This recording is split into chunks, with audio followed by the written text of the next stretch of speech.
单双双独自进入苏爵房间，没想到苏爵回去了，认为单双双进入十分生气。没想到单双双将一份安神药物送给了他，苏爵便放下来戒心。就在单双双离开之后，下人便告知苏爵走私货从官府弄出去了，只是他们损失了5000两银子，因此对裴佩更加憎恨，要在裴佩身上找回去损失。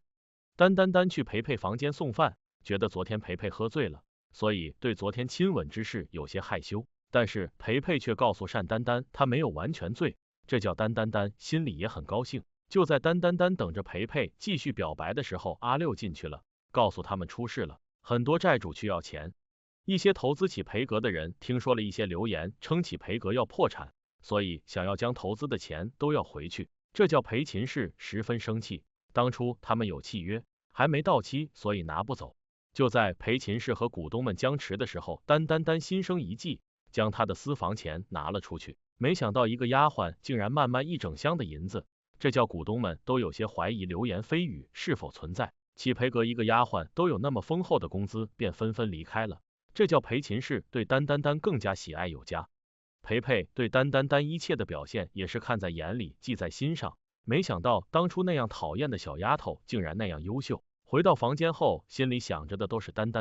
而此时的单和裴佩也一样，心里想着点都是裴佩。第二天一早，单去给裴佩送饭，没想到裴佩江然对妆容十分注重，特意更换了一套新衣服，还叫阿六和单一起用餐，并且告诉单他要参加斗鱼大会，这叫单兴奋的像是过年。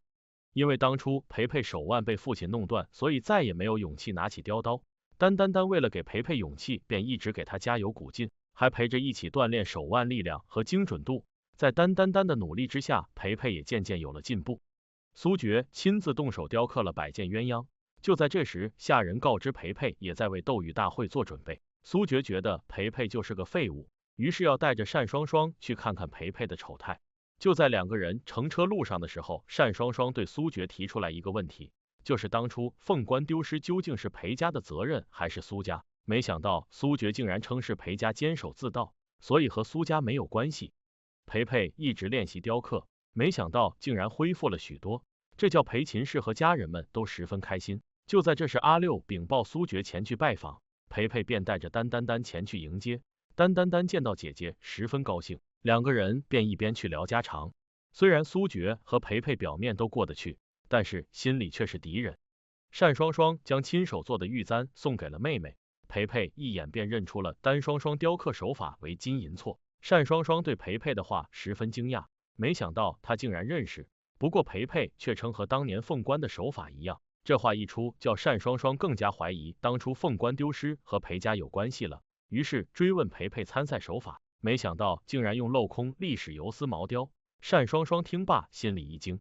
单双双回去的时候，特意和苏爵请假，黄想要去市面上购买一些糕点，实际上想要再次潜入裴家打探一下关于凤冠之事。单双双偷偷潜入裴家，发现了很多技艺手法图纸。当初裴楚风已经离世了，而裴佩那时候年纪很小，不知道为什么会有那么多技法图纸，应该是实物留给裴佩进行研究。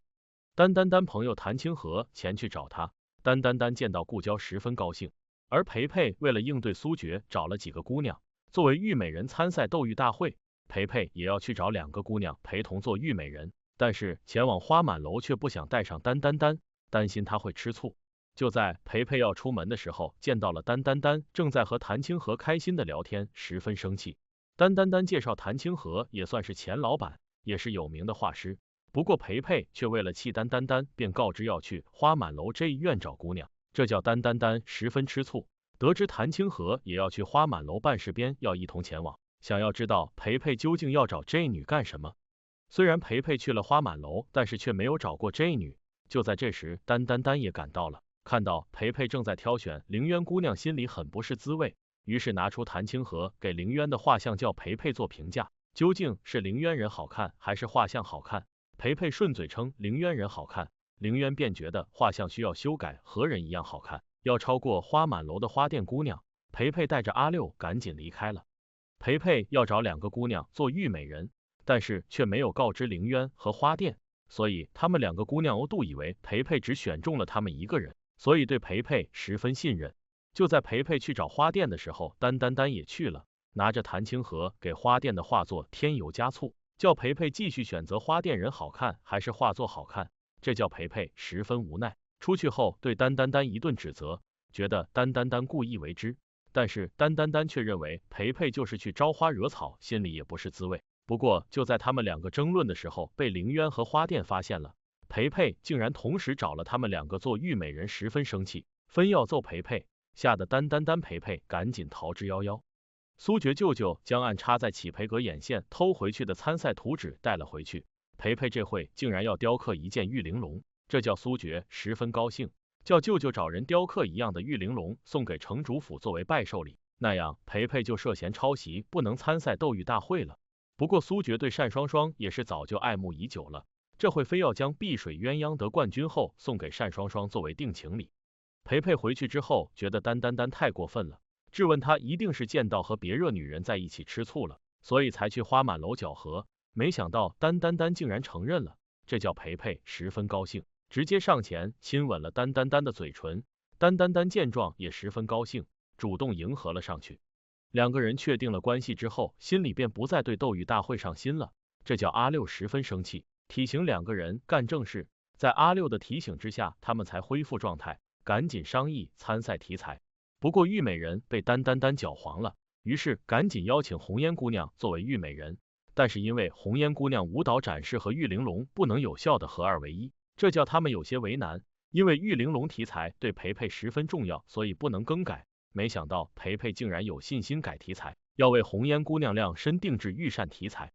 丹丹丹担心培培临阵更改题材不能得心应手，但是给了培培一个亲吻之后，培培信心倍增，一鼓作气画出了图纸，之后便亲自下手雕刻了起来。培培将玉扇交给红烟姑娘后，简直就是合二为一的展示。红烟拿着玉扇一段舞蹈，惊为天人般的存在。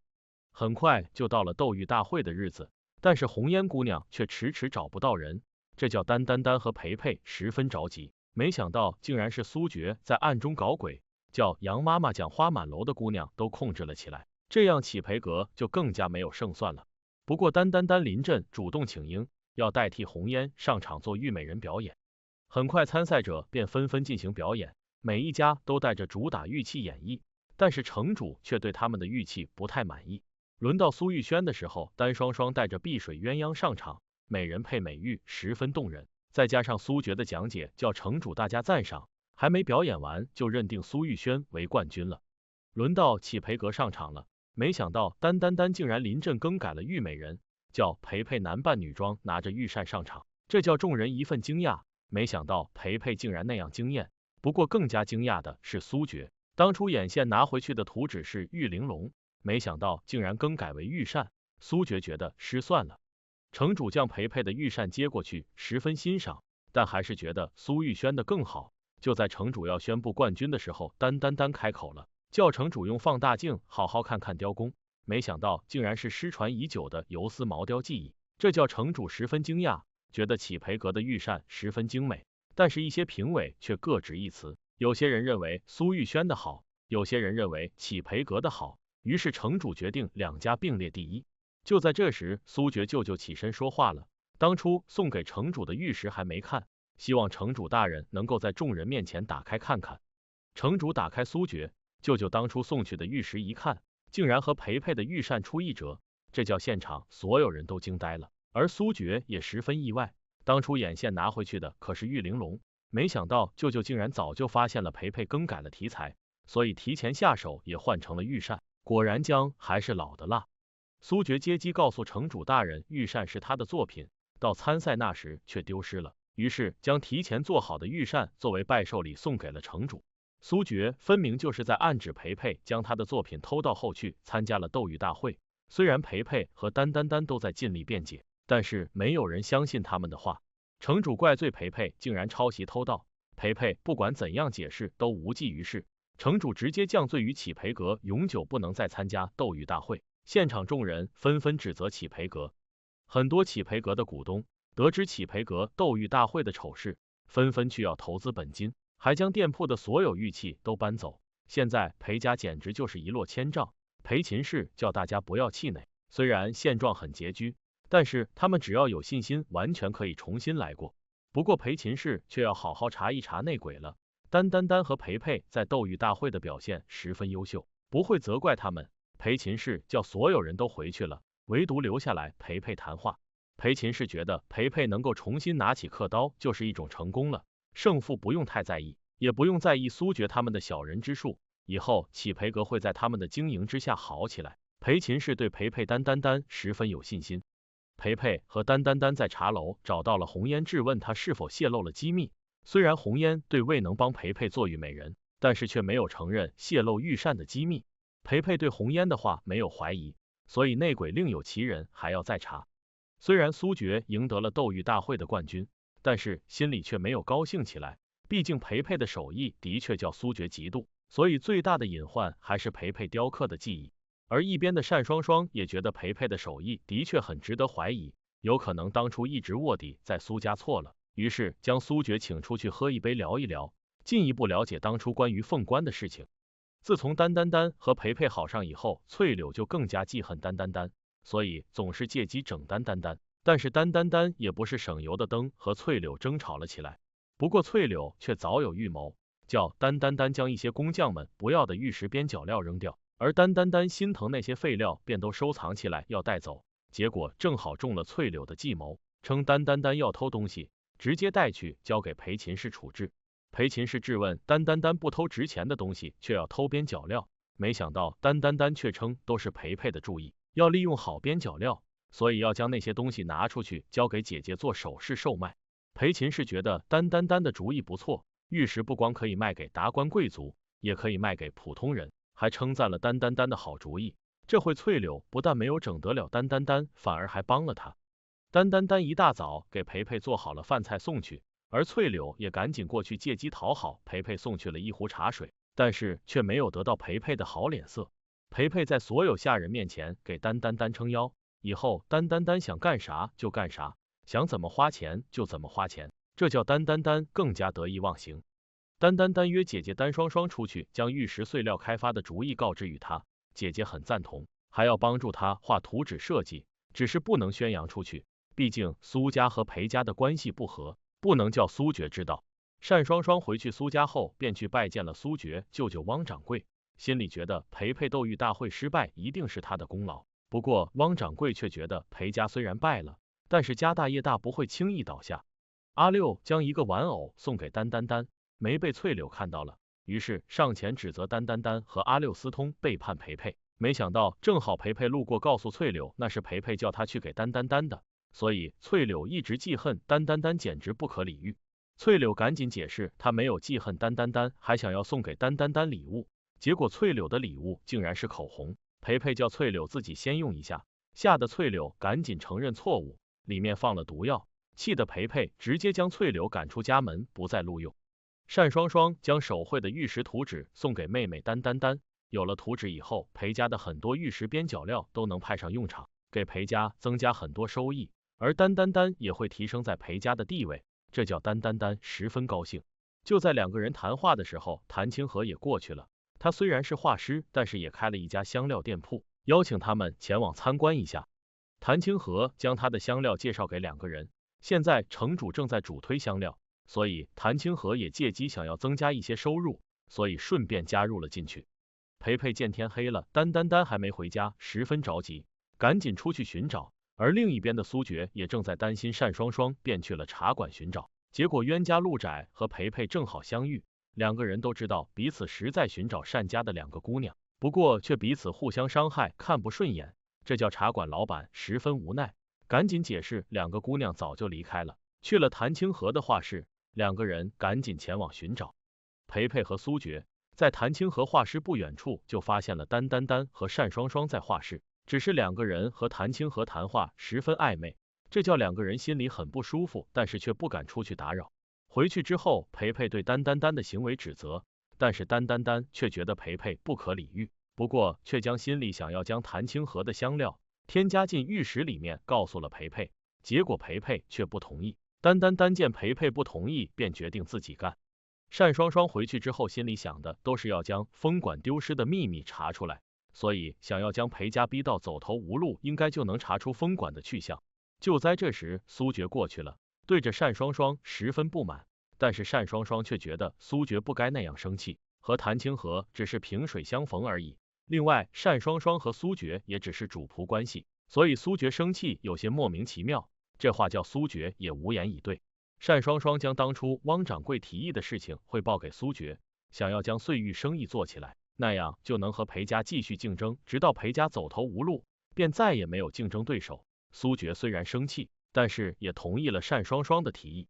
裴佩为了讨丹丹换心，特意给他准备了桃酥送过去。就在这时，谭清河也去了。丹听说谭清河赶到了，赶紧就去拜见。裴佩担心丹和谭清河走得近，赶紧追了过去。没想到谭清河是去找裴秦似的，要将当初和丹提议的玉石添加香料的事情与之商议，而裴秦氏对此也很支持，觉得丹想法十分完善。就在这时，裴佩出去了，坚决反对他们的计划。虽然斗玉大会输了，但是却不能用哪些小伎俩，于是两个人各执一词，谁都不服谁。就在这时，有人禀报城主召见。裴佩赶到城主府后，发现苏决也在。城主将带有香料的玉器给他们看，现在很多城市都有香料玉器，对他们城市打击很大，所以叫他们两家要拿出比哪些更好的香料玉器。两家人不敢怠慢，纷纷回去赶工。裴佩回去之后被丹嘲笑，当初反对，现在被城主压着不做也得做了，但是裴佩却觉得要比任何人做的都好。丹也主动亲吻给裴佩些许安慰，以示鼓励。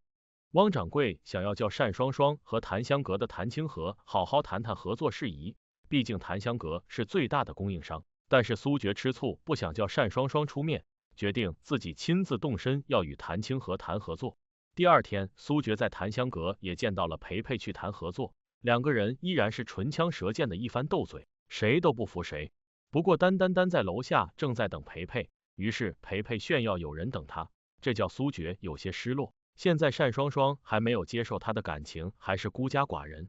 裴佩拿到了谭清河的香料，回去和丹一起研究怎么添加更加出彩。而苏决回去之后，也将香料交给单双双，想要叫他出主意，两家都为此而奔忙。丹觉得石灰石是最好的添加香料玉石，但是裴佩却觉得东陵石更加适合，于是两个人赶紧去找郝掌柜商议此时。没想到他们赶到之后，郝掌柜正在为丹提议的碎石雕琢生意被苏家给挤占了。斗玉大会输了之后，所有人都将时间精力投放于此，但是销售被挤占，因此他们的生意更加雪上加霜。丹去找姐姐，想要知道苏决为何也开始抢占碎玉生意，结果单双双却声称他对此也一无所知。丹只好回去想更好的办法挽救起裴阁。